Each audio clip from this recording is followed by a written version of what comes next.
Good afternoon, everyone, and welcome to this work session of the Washington County Board of Education. We have a quorum this afternoon, but this is a work session, and as such, there'll be no votes taken. This is a chance for us to receive and discuss information, and today's topic is the superintendent's fiscal year 2025 draft budget. So I'm going to turn things over to Dr. Savine, and he'll introduce staff and get us started. Thank you, President Williams. Good afternoon, President Williams and Board of Education members. It's my pleasure to present to you my proposed draft FY25 general fund budget.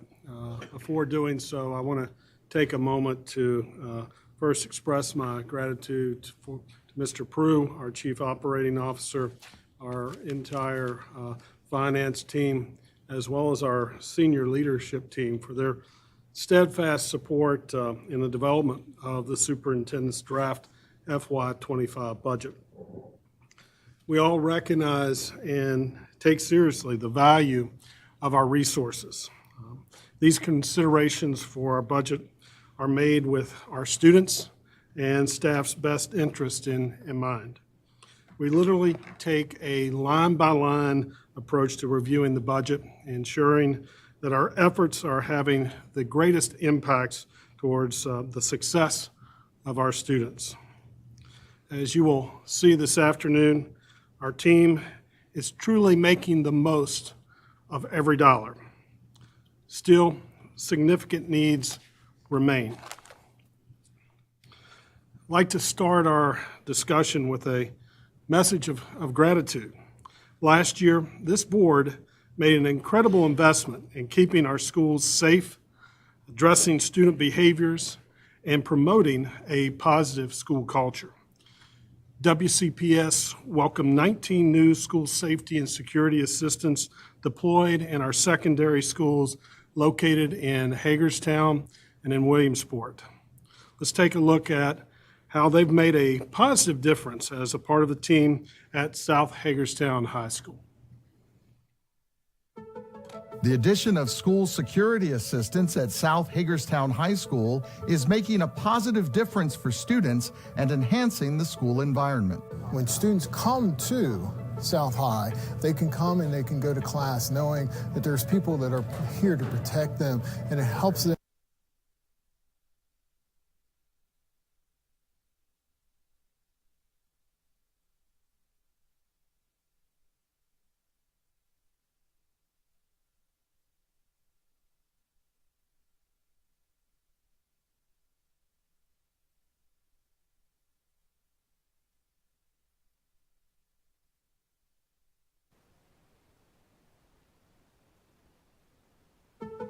The addition of school security assistants at South Hagerstown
The addition of school security assistants at South Hagerstown High School is making a positive difference for students and enhancing the school environment. When students come to South High, they can come and they can go to class knowing that there's people that are here to protect them, and it helps them maximize the learning opportunities and the instructional opportunities that are here at South Hagerstown High School. I think that the environment is great. Like, we come to school, we are going to our classes, and they make sure that we go to our classes. So we're doing what we're supposed to do. We're coming to learn. In addition to carrying out a variety of security-related duties each day, the SSAs are constantly working to build a rapport with students. It's been a huge part to have them really grow relationships with their students here at South High. That is so critical for students to be able to trust and to feel safe. Before they even hit the door, we're out there, we're greeting them as they come through the door. And that's a big thing for them.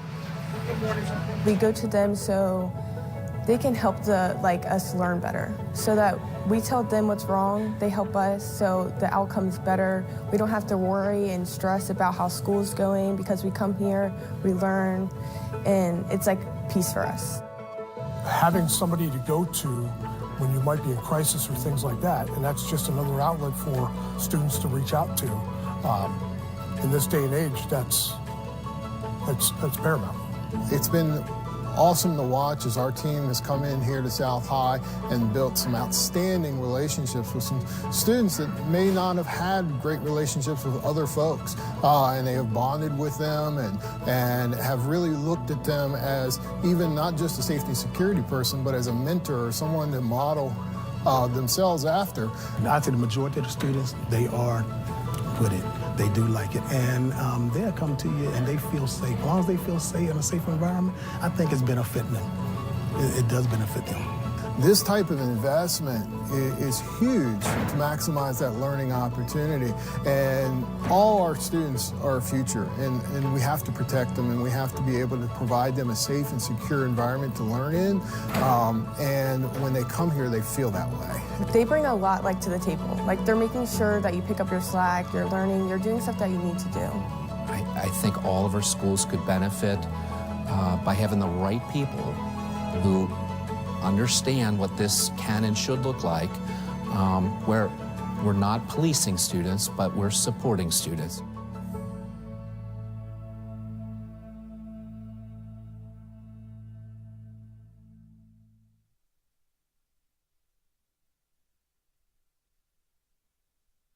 Included in my draft FY25 budget. That's because there are competing needs that we must prioritize first. I'm presenting strictly a needs-based budget to you today, and we will, however, continue to consider SSAs in all of our middle and high schools in future fiscal years. Before we review the proposed FY25 draft budget, I believe it's appropriate to take a brief historical glance at the FY24 Board of Education adopted budget. As you may recall, in the fall of 2022, this board first adopted its FY24 budget priorities. This slide shows the board-adopted allocations next to each of the four established priorities of the board. In FY24, the board was faced with a significant budget challenge, which included daunting needs in each of its four priorities: safety and security, and mental health supports, meeting the requirements of the blueprint, salary compensation and staff retention, and combating inflation. Perhaps the most significant challenge faced in the FY24 budget was addressing complex, pervasive student behavioral and mental health challenges, which this board responded by investing in targeted positions to help address the needs of our students.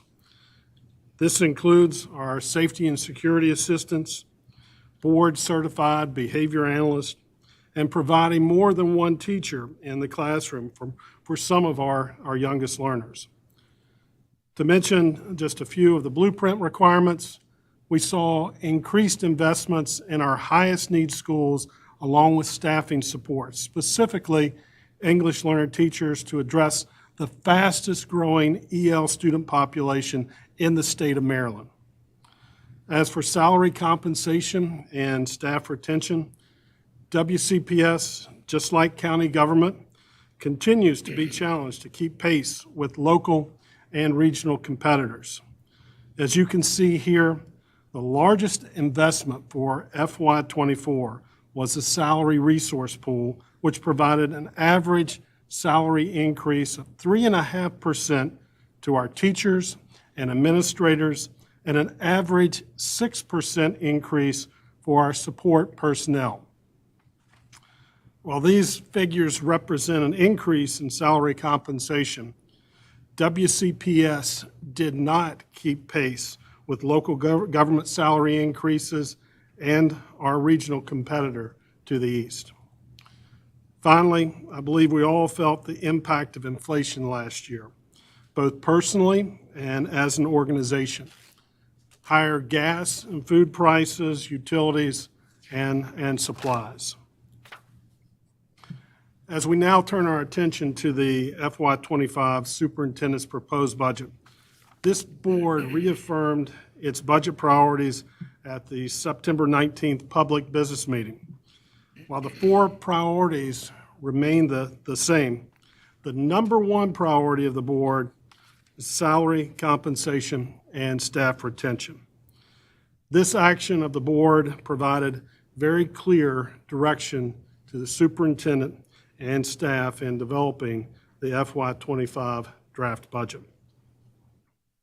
I want to give you a glance at our discussion points for my budget recommendations. I'll begin with what we anticipate from our revenue sources. Then I'll move into each of the board's budget priority areas. In each of these areas, I'll detail specific initiatives and programs that we would like to enhance, expand, and adjust to meet the needs of our students. I'm excited to share some of our own stories throughout this presentation to show you the impacts of these investments in our schools.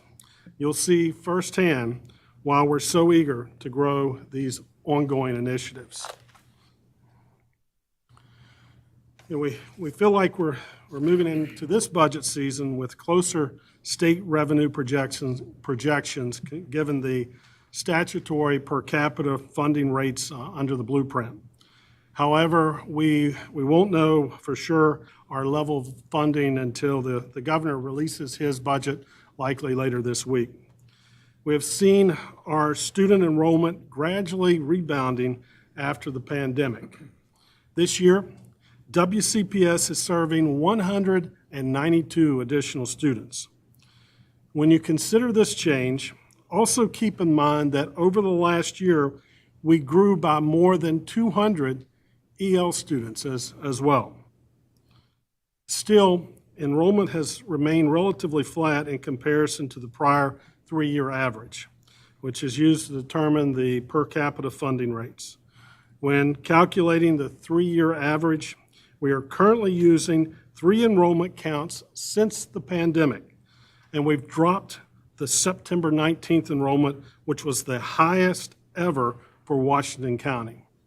There's a little silver lining with that. Our actual enrollment is now greater than the 3-year average, which sets us up in potential revenue growth in the future. As you review the remaining items on this slide, you can see that our revenue increases are occurring in the areas where we see student and community needs growing. This includes more students living in poverty, greater numbers of English language learners and students with disabilities, and higher levels of need from our pre-K students. I'll give you just a moment to take in this graphic. You can see here, this graphic illustrates the trends we've seen over the last 3 years, including this year. We've seen a 21% increase in our students receiving free and reduced meals. 15% more students with disabilities, and our schools are serving 64% more students who need English learner services.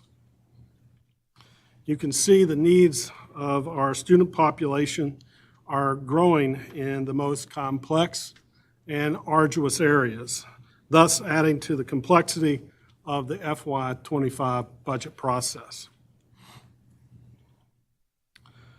when following the maintenance of effort formula for anticipated funding from county government, WCPS is only required to receive about $14,000 more this year in comparison to the dollars received last year. Keep in mind, this formula does not consider inflationary factors. In my FY25 draft budget request, which only includes our most critical needs, our ask to the Board of County Commissioners represents an 8.86% increase over the current funding level, with the majority of this increase being allotted to salary, compensation, and staff retention. In my interactions with department directors, principals, and other staff members working directly with our students, we estimate that there's an additional $16 million more in investment that could have been requested to maximize the support to our students. Many of these, what I consider to be true needs, will remain in consideration for the FY26 and 27 budget cycles.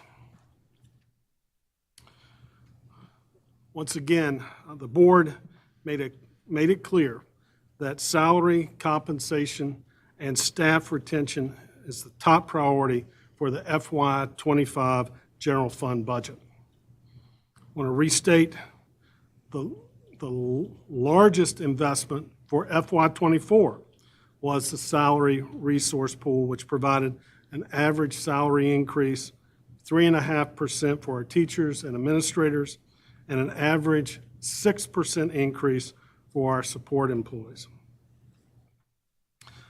Our FY24 resource pool also included a pay differential for support personnel staff who work in our special education programs.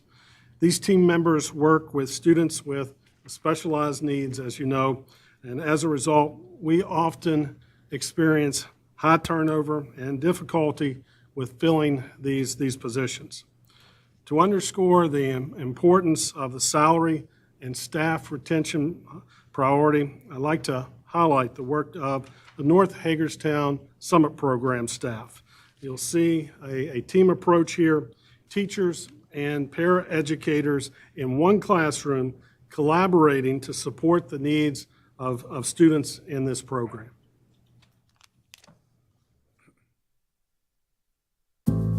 The Summit program serves students who require a more intensive support system in order to be successful and earn their diploma.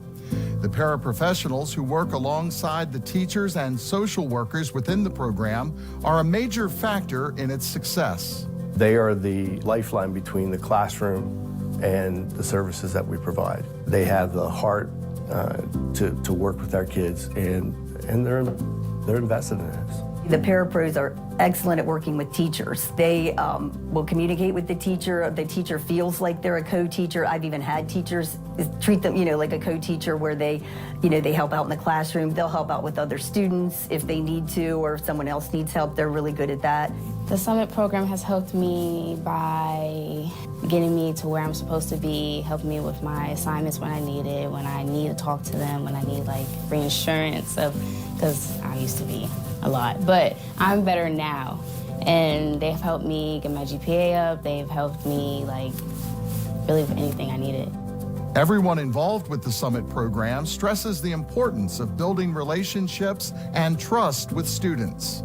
The relationship I build with my students is very important to me because I want to have that trust relationship between me and them and let them know that they can come to me with anything. We really try to be a nice, firm foundation for these students to really build that trust, to act as mentors with these students. They make me feel valued by just understanding.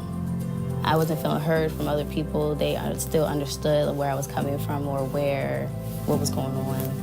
It's kind of hard to get students to trust adults, especially, sometimes with everything else that's going on in their lives. So that is the most important thing to me, is them knowing that I am here for no matter what they need.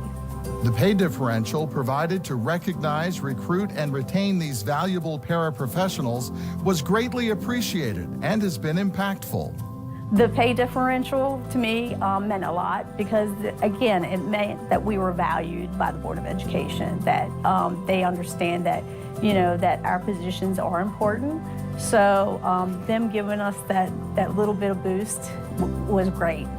Being able to be, compensated for the hard work that I'm doing means that I can feel comfortable continuing to work in this position. I don't have to go potentially look for a second job. The role that they serve within our school system it's undefinable.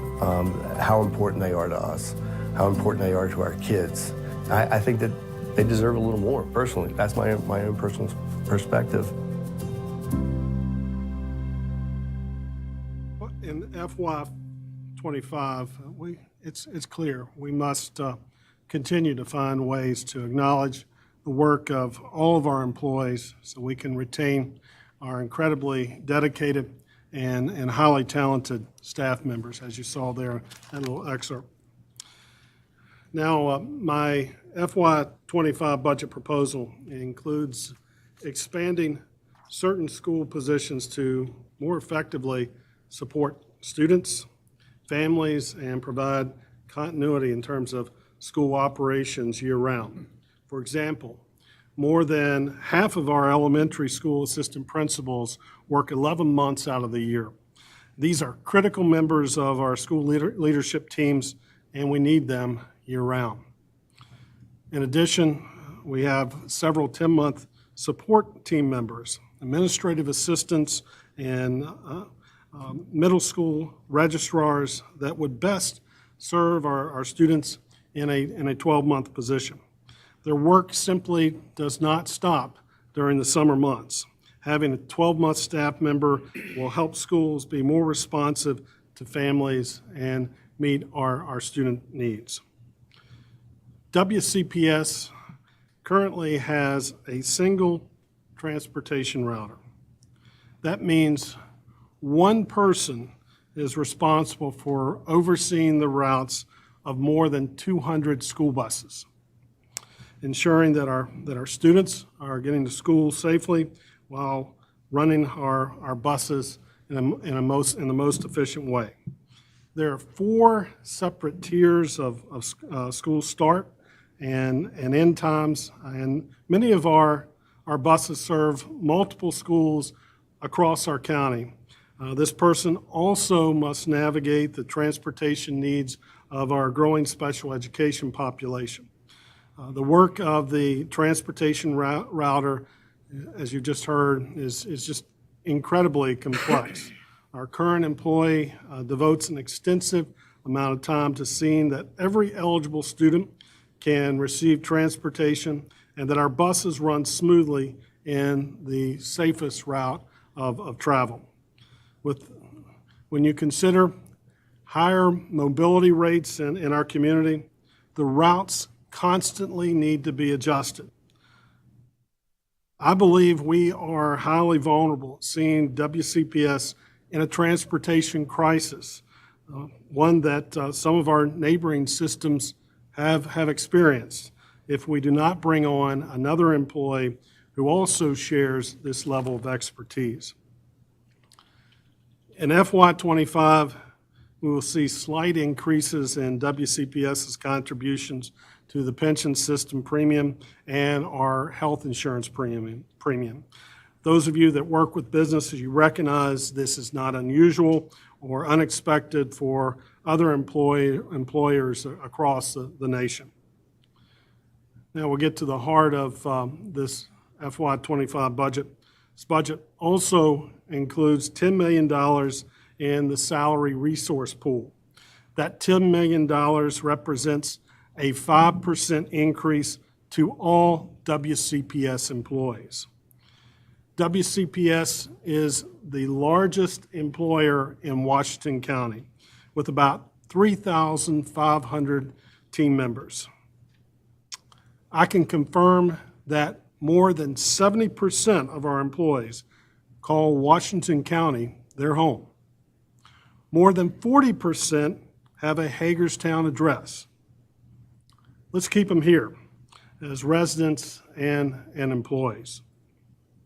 We have seen our schools, and our board knows it all too well. The needs of our students only continue to grow, particularly in the recent years. As those needs increase, so do the demands upon our staff. Give you an example. According to the Northwest Evaluation Association, that is a nationally recognized not-for-profit assessment company, they quote, and I'll state, the average fifth grade math classroom has students spanning about 9 different grade levels. Our educators take the initiative to meet the needs of each student at the level that they need, determining the best strategies to help each child become successful. But educating children today involves a multitude of responsibilities that go beyond instruction. Many of our students across our county have experiences outside of school that they just can't drop at the door when they walk into their classrooms. Teams and resources of support are required to help remove barriers to learning. Sometimes it may just be about removing barriers to get through the day, let alone being able to participate in a lesson. Not only do our educators focus on academics, but they're also teaching students learned and modeled behaviors, behavior supports, coping strategies, and much more to promote a productive learning environment. Our team responds to the challenges because they're passionate about their students. These are challenges that they don't prepare you for in college, and largely not even through the student teaching experiences. A lot of our employees are simply learning as they go, encountering new circumstances and finding new solutions. It can be arduous but rewarding work on a regular basis. I'm telling you firsthand, it's incredible to see how our employees show up for their students. Our staff is the backbone of our students' achievement. I'm so grateful to have the honor of working alongside these incredible people who put their heart and soul into seeing their students succeed no matter the obstacles. I'm extremely proud of the work we've done together, and they're truly deserving of a meaningful salary increase, one that will help us close the gap with our local and regional competitors, one that will really show our employees that they are valued, that they are a critical part of our family, and that we cannot move our community forward to a better future without them. I'm so glad that our board has chosen to make salary and compensation staff retention the #1 priority for the FY25 budget. This is an investment that will have immeasurable impact. As we reflected on the FY24 budget to begin today's discussion, highlighted the investment this board made in safety, security, and mental health supports for this current school year. One of the largest needs we saw in schools was a demand for board-certified behavior analysts. These professionals are trained to address student behaviors and to equip staff with strategies for managing challenging behaviors in their classroom. In FY23, I want you to think about this. FY23, we had 2 staff members dedicated to this role.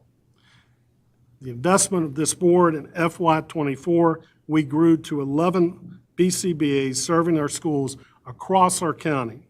In this video, you'll see how our BCBAs are making a significant positive impact with students in collaboration with student support teams.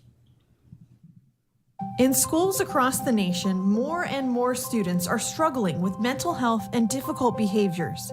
In many of these circumstances, educating a child is not just the responsibility of the teacher. Working with our social workers, counselors, administration, teachers, that whole team is what builds and helps kids. It isn't one piece. To act like one thing's going to solve the problem is in denial for reality. This is a student support team meeting at Salem Avenue Elementary School.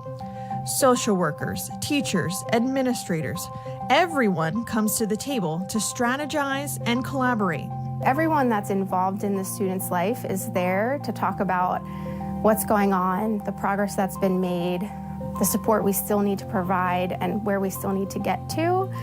Amanda Tinknell is a board-certified behavior analyst, or BCBA. She splits her week among 5 different schools. I help the staff in the building with all things related to behavior, which could be anything from a student refusing to do any assignments to a student being aggressive. Tinknell works across the county with students who have some of the most challenging behaviors. She's seen incredible progress, most often when students have the right supports and are held to high expectations. I'm only here 1 day a week, but I know that there are things going on every day here when I'm not here that is moving everyone closer to being able to support the student and for the student to be able to engage in their instruction, but also learn skills that they need that are going to help them for the rest of their life. At Salem Avenue, students are also supported by clinical social workers, staff who can work one-on-one in or out of the classroom. Everybody kind of has their expertise and their niche and how we work together to look at the whole student or the whole family, and that's just such a big important part of what we do. And we just start slowly building that relationship with that student. So every day they come in, they'll feel safer and safer with us. And we'll slowly see that students, whether it's their aggression verbally or physically, it will reduce. And then when they come in, they'll start slowly warming up to the staff. And it's amazing to see those relationships build. As the needs for behavior and mental health support increase across the county, so does the need for these support teams. Not all schools are this fortunate. There are schools that are kind of out there on their own doing it without the supports. And just because we have lots of staff doesn't mean that it's still a perfect situation. The mental health supports that we can provide in the school are so needed, and we need more. I mean, we just have to do what we can to help our kids. It is WCPS's goal to build these support teams in every school, including staff with specialized skills like BCBAs, social workers, and school psychologists.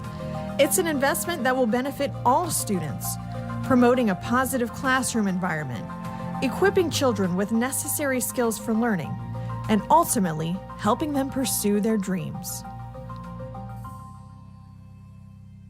To share that to give you a great perspective of a team approach.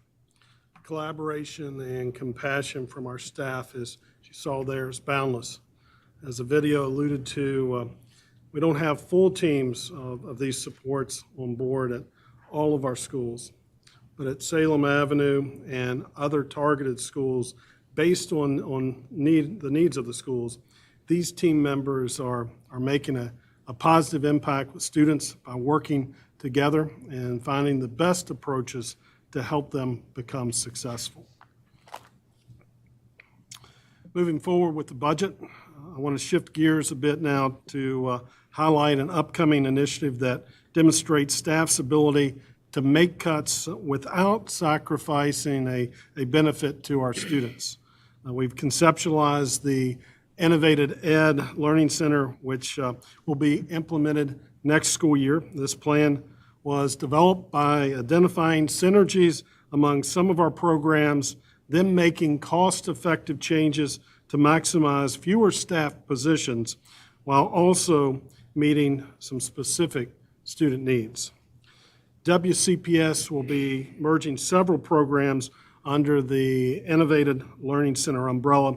This includes our online learning program for secondary students, commonly known as ABLE, as well as Antietam Academy, the Family Center, and our evening high and twilight programs.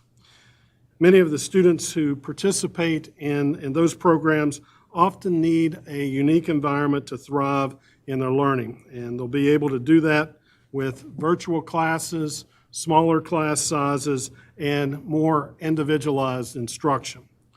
This is an instance where grant dollars are expiring, and we need to identify a solution to support students while also creating a sustainable plan for the future of these programs.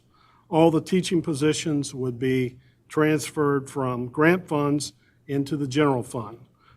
These are positions that were supporting the ABLE online instructional program for students in grades 1 through 12 that will allow us to continue under the Innovative Learning Center format. Certainly look forward to sharing more details about these plans at an upcoming business meeting actually next month.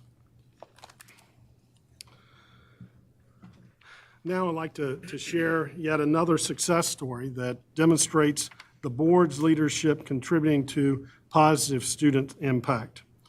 This board committed some additional teaching positions to support our youngest learners in this current school year. In particular, we added teachers to 4 elementary schools to support a co-taught kindergarten classes. If a school team saw that a pre-K student had higher needs, they were identified and placed in a kindergarten class with 2 teachers.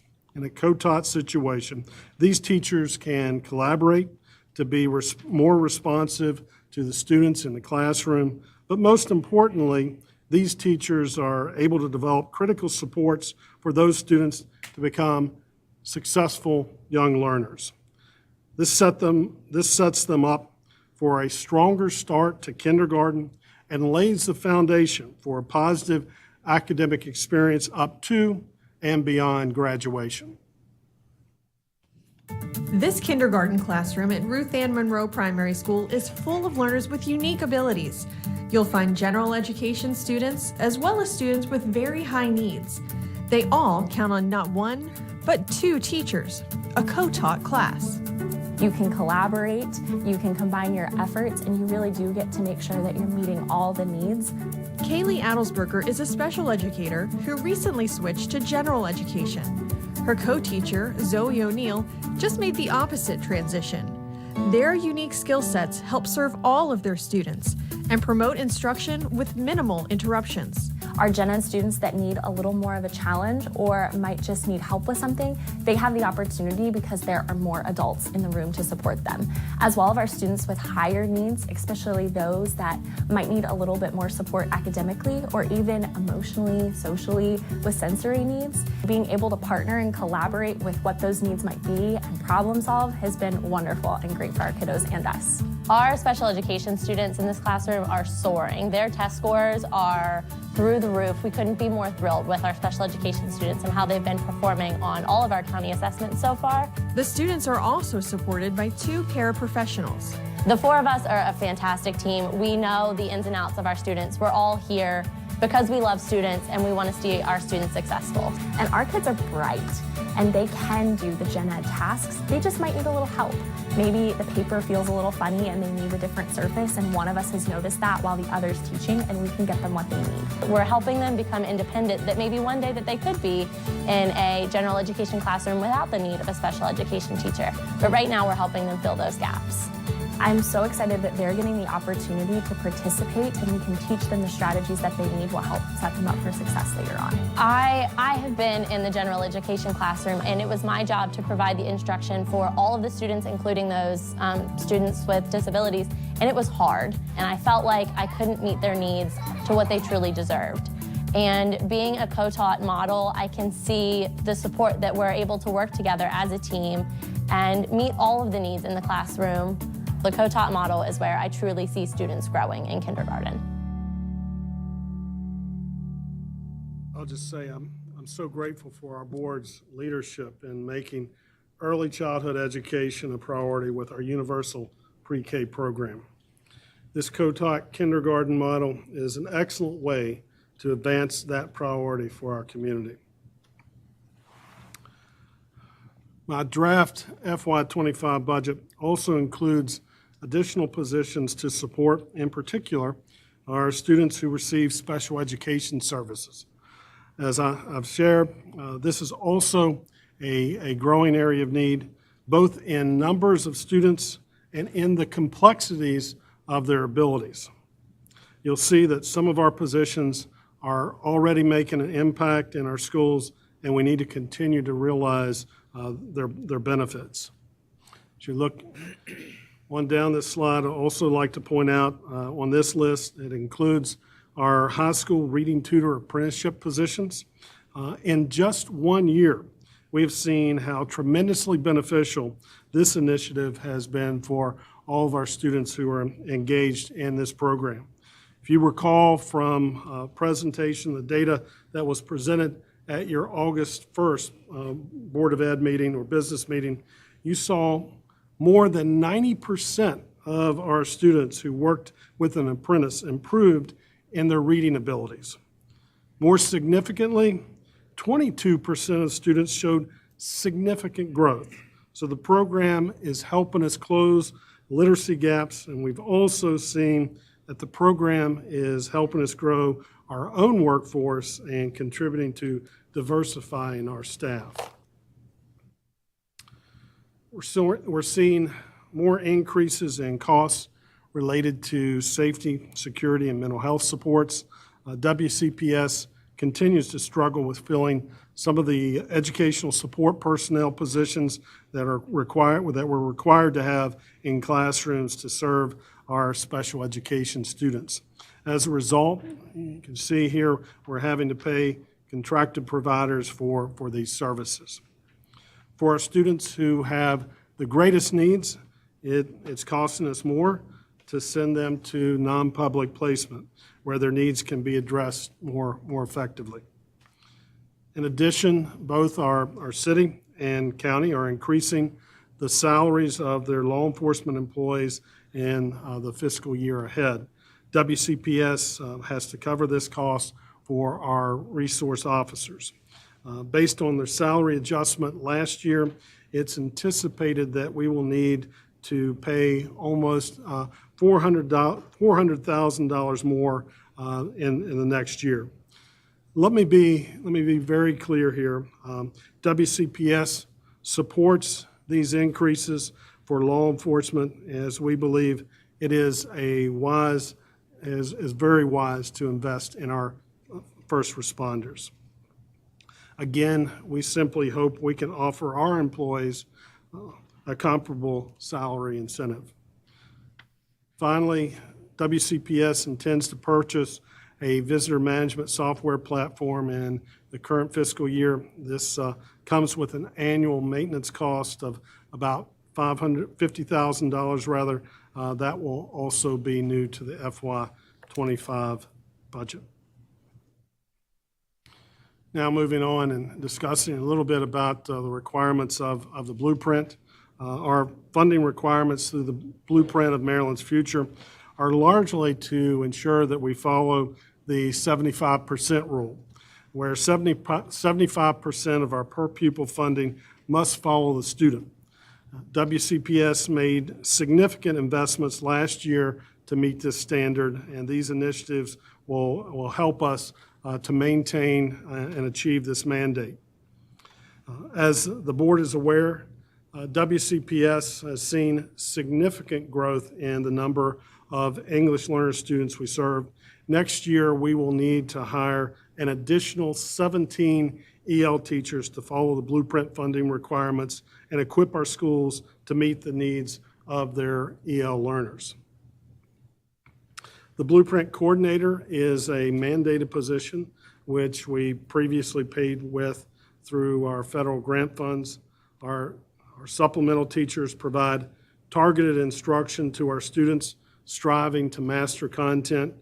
These positions were strategically placed to align with student academic needs and to assure that 75% of our funding follows those students. Finally, I know our board is familiar with our robust student apprenticeship program, which led the state as a model initiative.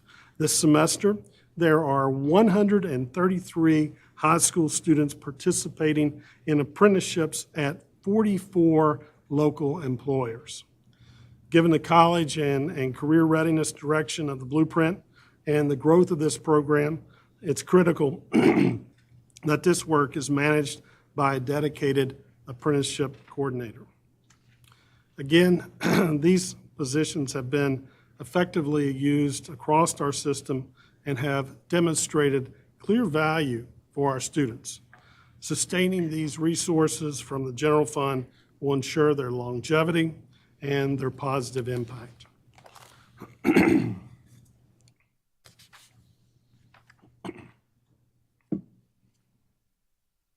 You can see here on this slide, the additional blueprint requirements here cover increases in expenses and another transition from grant funds to the general fund. Excuse me. We currently pay for our math and literacy interim assessments with ESSER funding. These tools give our teachers data to provide necessary supports and close gaps on an ongoing basis throughout the school year. And they also develop targeted instruction in advance of our MCAP assessments. The rest of the slide here details areas where we're adding funds in FY25. You may recall this board invested an additional $2.2 million for students to participate in dual enrollment courses through Hagerstown Community College last year. We anticipate continued growth in the 2024-25 school year at a cost of nearly $500,000 more, which brings our two-year investment in this area to almost $3 million. This is a notable benefit to families as it allows students to get a jump start on their higher education credits without incurring debt. Now, last item here, in FY25, school systems are required to increase spending on technology by $63 per student. WCPS and our community continue to manage inflationary increases. Most notable in this next year, the cost to purchase needed school buses is projected to increase by more than $350,000, and our operational supplies are going up by $150,000. This next slide is intended to give you a perspective of how our increased expenses are allotted over the board's 4 budget priorities. As you can see, the expense for salary, compensation, and staff retention will always be the largest slice of the pie. But again, WCPS is the largest employer in Washington County with more than 3,500 employees. It's critical that we provide our staff with a meaningful salary increase so that we can recruit and retain the most talented employees to serve our students. You'll see here that funding for meeting the requirements of the blueprint exceeds the board's second priority, safety, security, and mental health supports. This speaks to how significant these funding mandates are for our school system. As I prepare to close, I want to assure you that the FY25 draft budget I've shared this afternoon is truly a critical needs-based budget. When staff completed the initial line-by-line review of our expenses, we eliminated anything that we thought was not entirely necessary. But that didn't even add up to $1.5 million. Our students are making progress. Our staff cannot be met with even greater demands. It's imperative that we maintain the good work we're doing and continue to be innovative with the resources we have. Our students and our community cannot afford to take any steps backwards. These considerations are incredibly difficult. My goal is to provide you with sufficient information and explanations for the board to continue your positive momentum with our community's children. Once again, I want to take a moment before I turn it over to just express my appreciation to our team members for their work in preparing, assisting the superintendent in this FY25 draft budget. Now, at this time, I would like to turn it over to Mr. Prue, who will highlight for board members key aspects of your budget notebook. Afterwards, certainly I encourage any comments and questions that board members may have. Thank you, Dr. Svine, and good afternoon, members of the board. I think before I get you to the housekeeping matters of how your books are laid out and some of those features, if you'll allow me a moment of professional courtesy, I'd like to recognize a member of the finance team. Missing from the table this year, but sitting in the back of the room is Mr. David Brandenburg, who has faithfully for just about 30 years served as Executive Director of Finance for Washington County Public Schools. And I suppose this is the first of 30 years in work on the budget where he won't see it to fruition in June because he retires at the end of this month. And so a debt of gratitude I think we owe to Mr. Brandenburg, and I wanted him to publicly have my thanks as I've worked with him over the last 6 years for all the work and consideration and all the teachable moments he's brought me over that time. And so, Mr. Brandenburg, thank you very much.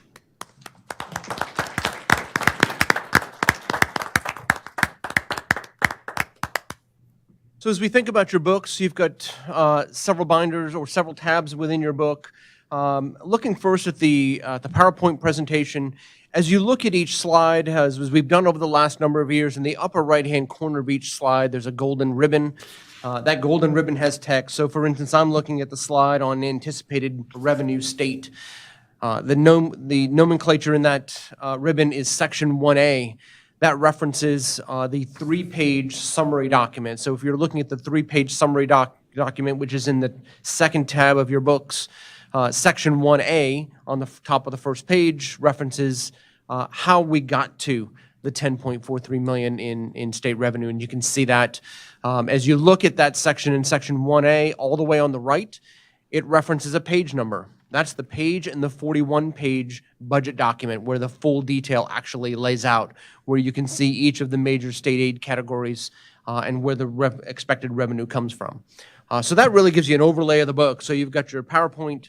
Your PowerPoint leads you to the 3-page summary. The 3-page summary leads you to the 41-page document, and staff will be happy to take any questions. And I think it would be helpful, in referencing those sections for board members and for staff to help find answers for you if we think about phrasing questions in that nature.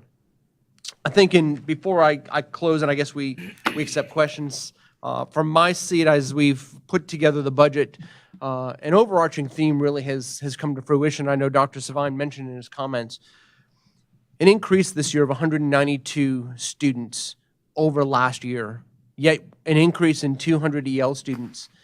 We also have some of the highest graduation rates amongst our EL students in Washington County, where we graduate about 10% of our students. So that's another 80 or 100 students that could have been in our EL ranks this year, but they've achieved at a rate that they're not counted in our EL population. So really, when we think about we graduated 80 to 100 students, but we still grew by 200, the fact is we grew by 300 EL students.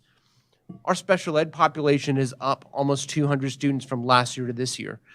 And our students living in poverty, our metric of free and reduced meal students is up another 2% over where it was the prior year.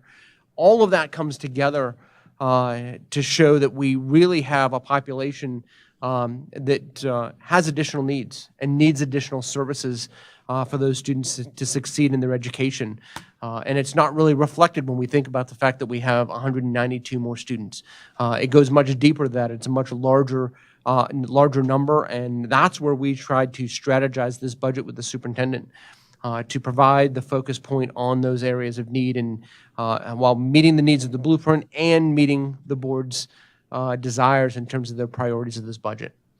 So I think with that, that's the end of my comments, and I'll turn it, I guess, back to Mrs. Williams.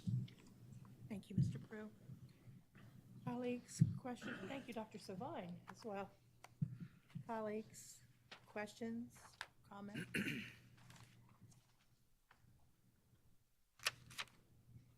I guess I'll start. I was looking. I understand your rationale for moving 11-month to 12-month, 10 months to 12-month, and 10 to 12 there on those. These things all do make perfect sense. My concern is the timing of all this, and we've done so well without these that it almost seems like if we could wait another year to catch back up or whatever, I don't think I can support moving those because what do we say that was? Almost $470,000, I think we said it was, just for those alone.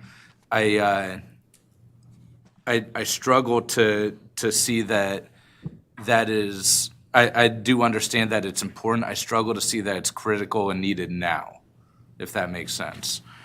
So that I would like to see us wait another year before we can, because we also did discuss funding and how we're expecting more next year because of the way our enrollment goes. Maybe it would be better to look at that and wait for that another year. That's one thing I was looking at. And then also the athletic directors, moving them to 12-month ANS. And that is on the very back, the general fund budget request at the very back of that packet that we received. Moving athletic directors to 12-month ANS, I don't see how that makes sense. I know we discussed this in Finance Committee not long ago when we discussed something about policy, alleviating stress on some of our principals and assistant principals for having to be there. Well, we could just go change our policy to allow the ADs to be that person. Mr. Evans, that item is actually not a part of this proposed budget. That is an item that we moved for a future budget cycle. Okay. Right, perhaps if an item I failed to mention that was in your books is towards the back where you have the priority request. So this is a compilation of requests that have come from schools and various department heads. And what staff has done in conjunction with the superintendent is we have ranked these in a way. So the opening group begins as items that are required or are budget adjustments that staff have put forward that really is a slide from this line to that line kind of concept.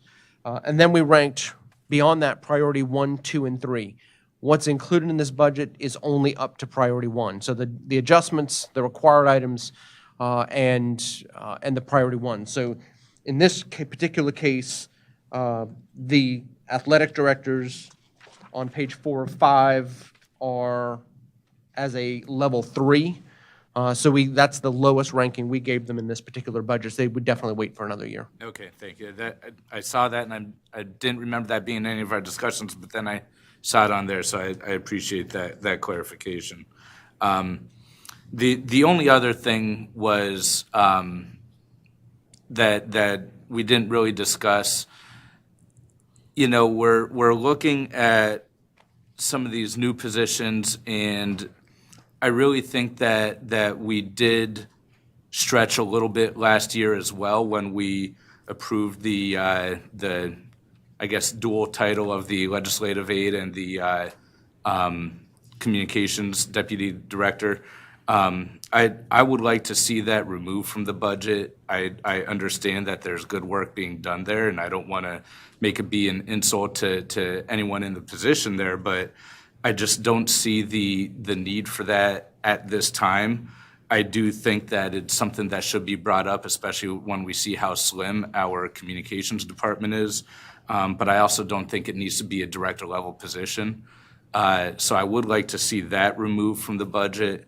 And I'd also like to see the Equity and Excellence Director combined with the Director of School Management. I think doing those two things would help us save quite a bit of money that could help support some of the other priorities that we have, and I think that would kind of make our staffing a little more efficient as well as far as the budget goes.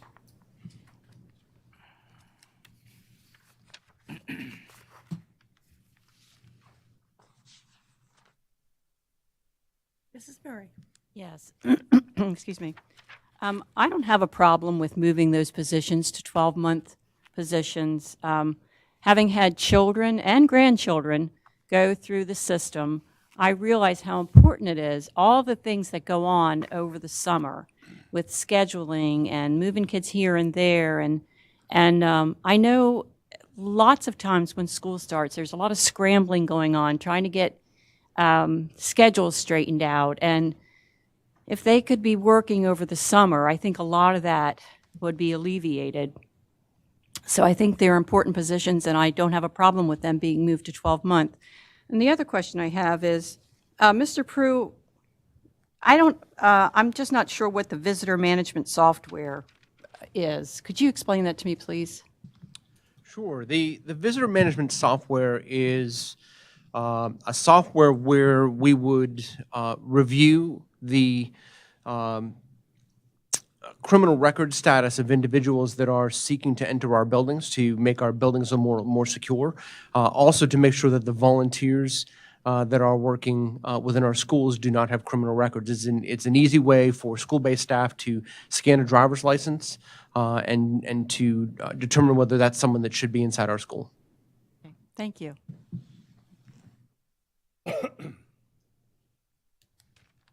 Anyone else?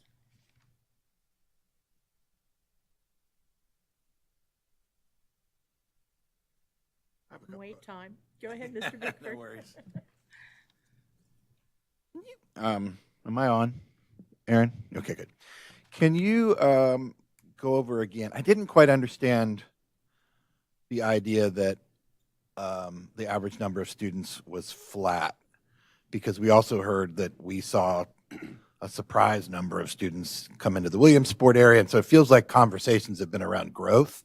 So I was sort of surprised to see that our numbers are flat. It's based on the 3-year average, Okay. kind of the perfect storm. While our numbers, our enrollment was up by 192 students, that does not factor into the funds received this year. It's based on the 3-year cycle, and the record year that we had in 2019 was dropping off, so it's the pandemic years and the year prior to this, and that puts us at a disadvantage, and basically we received, I think it was 14 additional credit for 14 additional students, so that doesn't amount to a significant increase there. But the positive is with our enrollment growth now this year, far exceeding our 3-year average, there's a potential for growth in future budget cycles. Mr. Prue? If I can provide maybe perhaps a little more context, when you think about state foundation funding, you're funded at the greater of your actual enrollment or your 3-year rolling average. So last year, our actual enrollment trailed the 3-year average due to the enrollment of nearly 21,900 students in FY, what would have been FY20, the September 2019 count. So that number dropped off this year. As we've been tracking enrollment, the September 20 count has never been counted. Legislation actually threw that number out. So when we thought about FY24 funding, we were counting September 22, September 21, and September 19. When we're tracking FY25 funding, we're tracking now September 23, 22, and 21, and we lost 19, which was our larger number. So that had our number propped up, where we were being funded on the average. Now our actual enrollment count is exceeding the 3-year average. So moving forward, assuming that our enrollment still continues with its steady climb, which it historically has, will be funded on actual and not average. Got it. So is there any precedent because just in my 6 years on the board, I seem to remember we sometimes have been able to get more funding on the argument that we did have more students. Is there any precedent where if you have a sudden significant small burst, I mean, 200 kids is a small burst, but it's still an impact, for asking for additional funding to reflect those numbers? You're referring more for state or local? Yeah, state, probably. State, yeah. not likely. Okay. And I think as we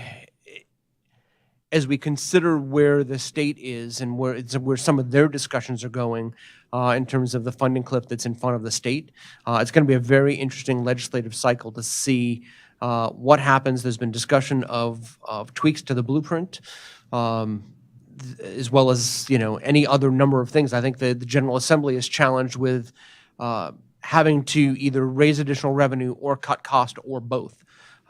Especially heading into FY26 and 27. So I don't believe that there's any metric in place. I look at Eric that for us to ask and receive additional funding based on that kind of growth. And all the state revenue streams are purely driven by your actual FTE count based either on that 3-year average that Mr. Prue just talked about or the higher number if the current number is higher. Got it. Okay, that makes sense. So talking about the transitioning 11 to 12 months year-round employees, currently, how many weeks, I'm trying to think about vacation schedules and things like that. So how many weeks would we really be gaining if they go to 12 months? I know that's probably a hard thing to calculate right now, and also would there be an impact? Would it be hard to recruit if people like 11-month jobs? That's probably an easier one to answer. Point, Mr. Bickford, this was an item that came up through our directors and principals, and I had conversations in particular with our elementary and middle school principals with our existing employees. And this was looking at the workload and also focusing on our ability to serve parents and families year-round. This was a desire of those team members, recognizing that there may always be one or two that this is not beneficial for that individual. We also talked about possibly considering a grandfathering process for a year or so for those employees. But in our conversations with our elementary principals and middle school principals, keep in mind these are more of our rural schools that do not have the staffing that some of our schools have. This was one of their top priorities that they brought forward in terms of being able to support parents' needs and student needs. Okay. And I probably asked the first question the wrong way. If they're gaining a month, how much more time off do they gain essentially? I'd have to look at the meet and confer document to tell you for sure, and it likely is going to vary by individual based on years of service to the school system. So, but we can check on that and get the answer to the board. But a big change there would be, right now it's prescribed the month that they have off, correct? They receive, I'm looking, hoping Eric. 11-month APs, I think it's pretty much prescribed that they have the month of July off. Okay. And on average, I would say, with a quick answer, that they would probably receive another week's vacation. Okay. Just quick On estimate, average, yeah. On average. Based on seniority and all that. Okay. Thank you. And I think to maybe, sorry, assistant principal positions are becoming harder and harder to recruit. And so it is, while it's also about the work that needs to get done, it's also about finding the ability to recruit the right people into those positions in a time frame when it's harder and harder to recruit assistant principals. It's not an easy job by any means. And so if moving them to 12-month does get the work done, makes our schools more user-friendly for our families that need them in the summer months, but also provides additional wage incentive for that work time to the staff that are in those roles. I think that's beneficial to the school system, and it's a win. And I'll just add to Mr. Prue's comments, but take a slightly different angle in terms of we've identified, I believe, around 10 of our or 7 of our middle school registrars. Those are support employees that are 10-month going to 12-month, and the same thing with our administrative assistants or secretaries at the elementary level. Those are positions that were not as competitive in terms of salaries, and just as Mr. Prue referenced there with assistant principals, by going to 12-month, that allows us to provide a higher base salary along with some benefits. And yes, it is true that there'll be some the benefit of a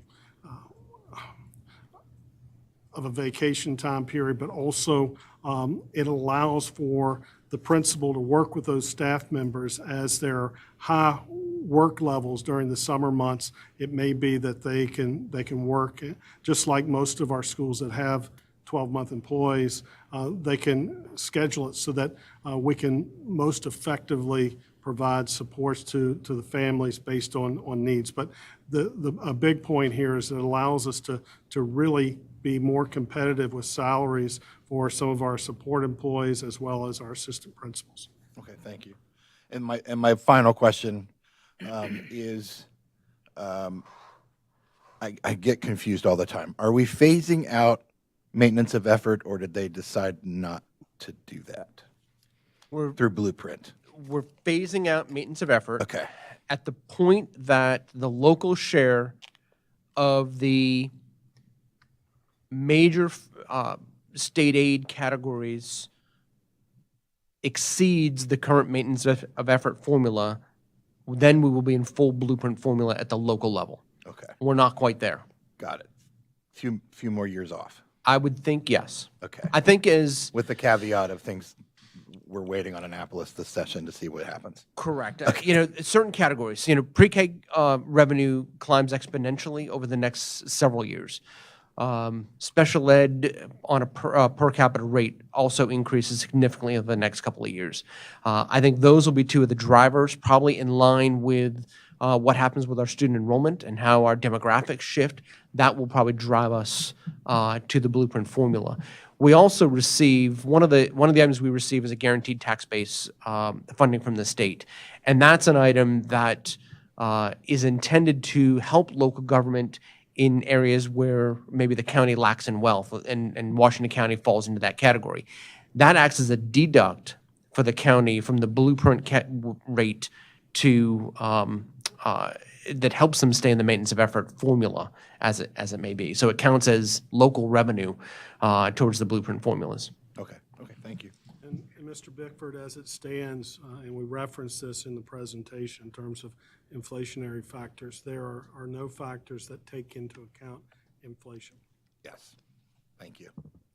Don't assistant principals under the Blueprint have to teach 20% of their time? Is that still a component of that? That is a component. Has that started to take effect here in the county, or? We've actually piloted components of that, but that right now, there are a number of things that are in the Blueprint that will likely be fleshed out in future cycles and so forth. So that's really not a big factor moving forward. I'm looking back to see if we have staff members that are in a position to comment there. I believe we only have simply maybe one team member that is in that position where we were experimenting with a pilot, but that is not large scale at all. And we're thinking, Dr. Svine, that phase of the Blueprint is for FY29. So we're several years away from that. So in terms of remaining or trying to be competitive with counties surrounding us, do we have any data to know what APs are designated in terms of 10-month, 11-month, 12-month employees?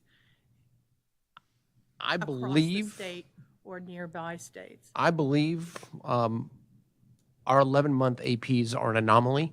I think the vast majority are 12, but I don't have firm knowledge of that, but that's my understanding. Is it possible to get that information to the board? So Absolutely. we have that when we have our deliberations. Can we go back to Peter's question in the very first question?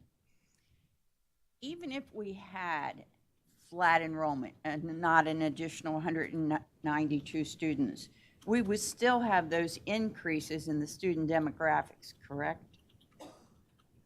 Those 192 don't represent increases, do they?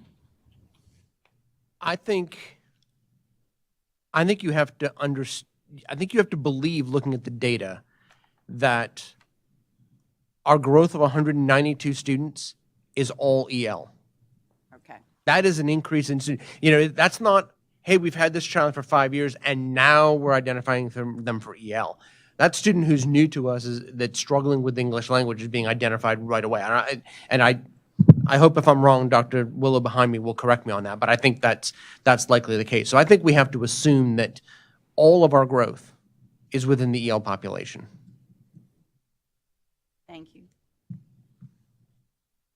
Any other questions? Mr. Snyder? Yeah, very quickly, in the interest of time, seeing that we're at 3:15, I just saw 2 items in priority 2 that I wanted to underscore the importance of. The school safety and security systems, as we watched the video, and having experienced them in my own school, I believe North has 3 or 4 rotating throughout weeks. I believe they're incredibly important and incredibly impactful, and I think that they're something that should be very strongly considered in the future years. And additionally, the stadium and gym cameras. As a student who is pretty active and goes to a lot of sporting events and knows a lot of students that are very active in other schools, a majority of security issues happen at sporting events. A lot of security emergencies happen at sporting events. I've had to be evacuated from football games. Things get very dangerous and very tense very quickly. Emergencies and crises happen. So I believe that security cameras and security systems in the gym where basketball games happen or on the stadiums where every other sport event happens would be incredibly helpful. And I just wanted to underscore the importance of those. Thank you, Mr. Snyder. Is there anyone else? Yeah, I do have one more question, kind of piggybacking off Mr. Bickford again. When we look at those increases from 11 to 12 month as well, that also does add into our pension that is currently underfunded that we're trying to catch up with. If I remember correctly, I think the plan was to add $5 million per year in, and then you did discuss a small increase here for this. Please correct me if those numbers are wrong, but what do all these new positions and essentially increases in pay between what we want to do with the salary scale plus move people from 10 or 11 to 12 months, what does that do to our ability to fund the pension, and how much longer is this going to take us to get fully funded on our pension liability? So I think if I'm understanding your question, I think we have two different issues per se. Increase in positions, increase in salary will increase our pension liability in the out years. And the Maryland State Employees Retirement System sends us a bill annually, and that's one of the increases you see here this year. It's a few $100,000, and that trails. So the Maryland pension system will send us bills based on the total salaries of our employees that we have. The $5 million contribution that we make is the OPEB trust, which is the other post-employment benefits. Which is significantly the pension, right? No, that's to create a fund, in theory, create a fund to fund benefits that are obligated to retirees and employees should the school system cease to operate. So, in my view, fairly maybe radical view, that risk is minimal, right? You don't see government fold too often. But that's what that fund is there for. So I think that's not based on salaries at all. That really is more based on numbers of eligible staff and the cost of the intended cost of providing those benefits to them in retirement. So the two slightly different pieces. I don't think this negatively impacts our ability to continue to gain on our OPEB liability. And then, of course, the pension system, they'll come at us year in, year out. They usually send us bills in December for the coming year, and that when we make the adjustments in the budget. Thank you. Colleagues, if there are no further questions or comments, we are past our hour of allocated time for the work session, but we did have a little bit of a cushion built in. And Dr. Savine, do you have any final words before we bring things to a close? Staff members, thank you so much for your attendance this afternoon, for answering our questions. Dr. Savine, thank you. Okay, colleagues, we bring this to a close. Thank you.